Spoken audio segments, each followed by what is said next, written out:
Hello lunch box series చూస్తున్నారు కదా, మీకు నచ్చిందా? Like, share and subscribe. అయితే ఈరోజు ఏంటంటే చక్కగా వంకాయ టమాటా రోటి పచ్చడి చేశాను అనమాట లంచ్ బాక్స్లోకే.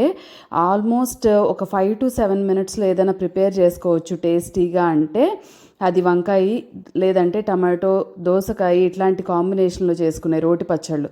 ఎందుకంటే వాటిని మగ్గించి మిక్సీ పట్టుకుంటే చక్కగా రుచిగా ఉంటుంది, అస్సలు పాడవదు, ఇంకా చాలా చాలా టేస్టీగా ఉంటుంది. దీనికోసం నేను మీరు చూసారు కదా, వంకాయలు, టమాటా ఇంకా దోసకాయ తీసుకున్నా. ముందు కడాయిలో ఆయిల్ వేడి చేసుకొని చక్కగా వంకాయలు, టమాటాలు, పచ్చిమిర్చి మగ్గించేసాను అనమాట. మిక్సీ జార్లో ఉప్పు, జీలకర్రతో పాటు వెల్లుల్లిపాయలు, చింతపండు తీసుకున్నా. ఈ చింతపండుని మీరు చక్కగా వంకాయలతో పాటు మగ్గించేయచ్చు. ముందు విడిగా పచ్చిమిర్చి వేసి మిక్సీ కొట్టండి, తక్కువ క్వాంటిటీ అయితే. ఎక్కువ క్వాంటిటీ అయితే ఒక్కసారి మొత్తం అన్ని ఇంగ్రీడియంట్స్ వేసేసి ఒక్కసారి బ్లెండ్ చేయండి. కారం సరి చూసుకొని మిగిలిన పచ్చిమిర్చి వేసుకుంటాను నేనైతే.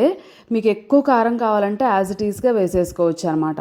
దాంట్లో అయిపోయిన తర్వాత దోసకాయ ముక్కలు వేసి ఒక్కసారి పల్స్ ఇచ్చి ఆపేసేయండి. చూసారు కదా ఎంత చక్కగా బ్లెండ్ అయిపోయి కచ్చాపిచ్చాగా ఎంత బాగుందో చూడటానికి. దీన్ని పోపు పెట్టేశామంటే ఎంతో టేస్టీగా ఉండే వంకాయ టమాటా దోసకాయ పచ్చడి రెడీ. పెళ్ళిళ్ళ స్టైల్లో ఉంటుంది ఇది.